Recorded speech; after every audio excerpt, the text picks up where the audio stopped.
that was a time with Don. And man, he went up to everybody and he got all the information before he went out there to the audience. And when he got out to the stage, it was sort of like he knew everybody. He just knew everything, and he retained everything, and he had his notes. And we're talking pro here, right? We're talking like, you know. So, yeah, there. Don. Donnie. Taking the picture as a thank you. Because After that. because he refused to take any money. In fact, the money that we were going to give him for his expenses, his gas and stuff like that, he donated it back to the house to get the guys a pool table. So I had the picture, you know, I had the painting, and I said, Don, take this, please. Take it, please. Nice man. Yeah, I have good Don stuff. Are you kidding? I do, because I do. We really appreciate it, man. You know, if you, it's sort of, and vice versa, because he gave me a lovely photograph of Pablo Casals, which I still have. I got it in one of the books here. That was really nice, and I was teaching his daughter how to play the cello. Taken by Joseph Karsh. Taken by Yoko, yeah, one of those, yeah. Exactly. You remember Sifted Evidence? You know, I talked to Patty Grubin a few years ago, right? And when everybody was getting online, right? And it's funny how things, you know, she's teaching, right? But that's the very same film, Sifted Evidence, is a film, is part of a course that they showed down at Queen's University in Kingston on the projection technique and Frontal projection. Frontal projection, they call it. Yeah. That film is used, yeah, still today. And she's out in BC, and she's at University of British Columbia, and she's doing film, and she's got twin daughters. What was the name of your character in that film? Lily, Jim Lily. Jim Lilly. If you had to offer one piece of advice to every future ancestor of yours, that each one of them would have the opportunity to hear it, what might that advice be?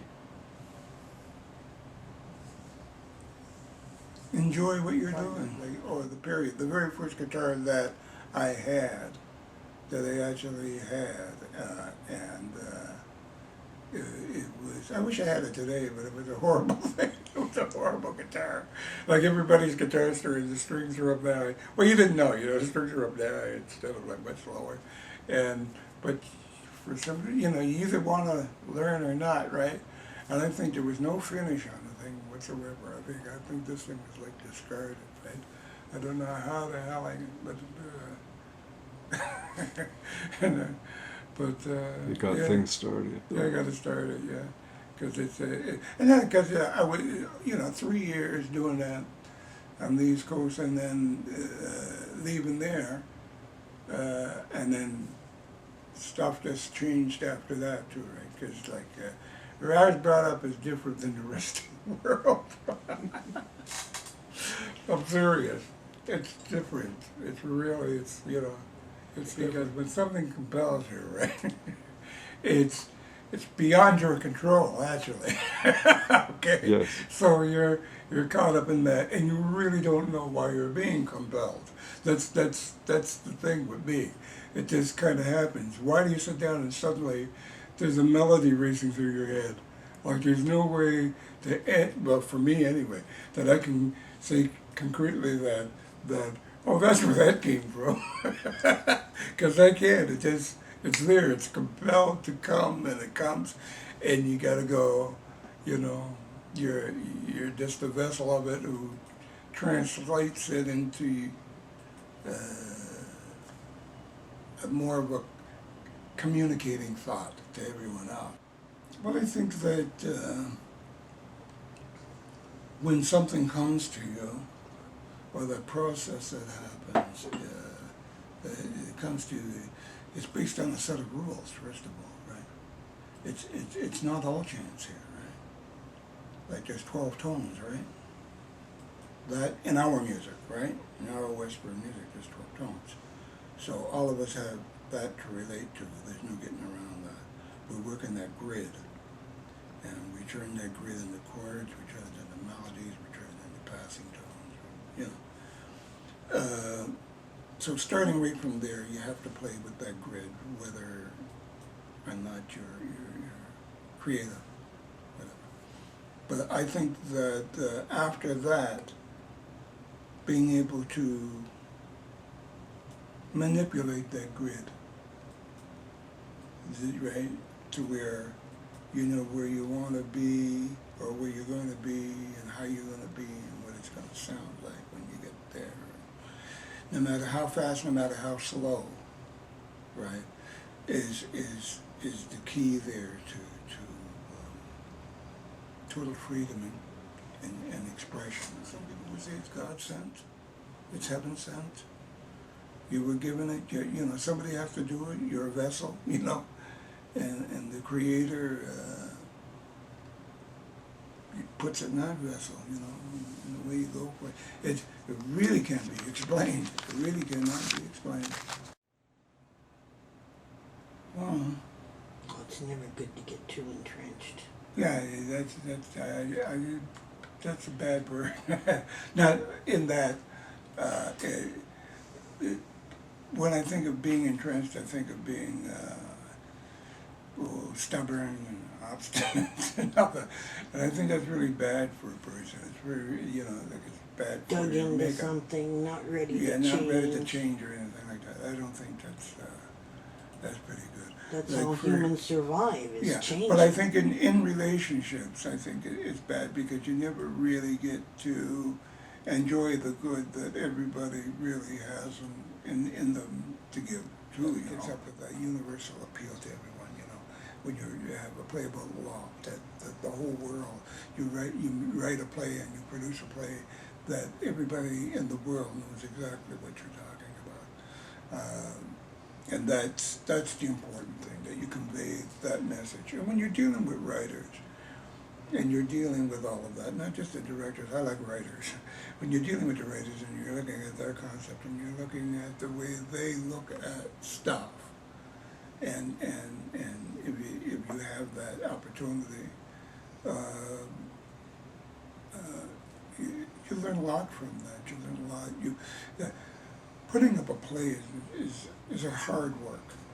It's not impossible work, but it's very, very hard work. It's very, very, and you have to have stamina, and you must be quick at learning things, right?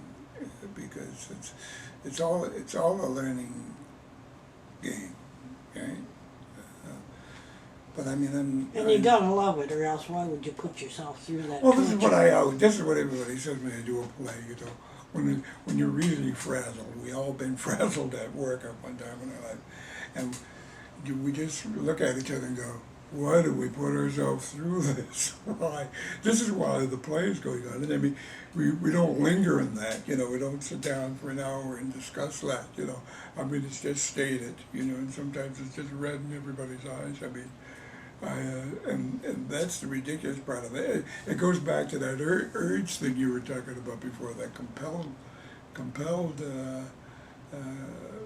Compulsion. compulsion. Is that it? Compulsion? Yeah, the compulsion one has with and I should say, a totally automatic response to that whole situation. An irresistible force.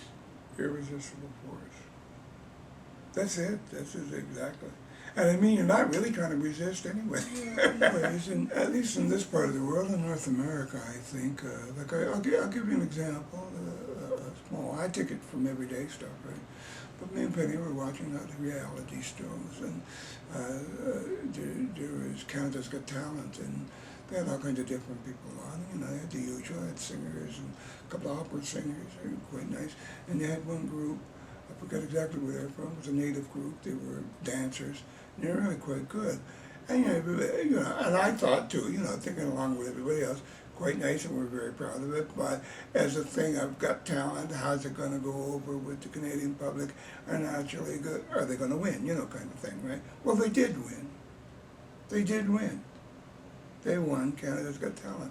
And I thought to myself, One of the things they said beautiful. was like they were young native boys and they were dancers, and they said that if they won, what they wanted to do was to build a dance studio for the kids on the reserve, and that their reserve was going through a thing with, there was a really high rate of suicide amongst young people and stuff like that, and they thought that them doing this would give the community some kind of sense of pride, and having the dance studio would give the kids some kind of outlet besides the other things.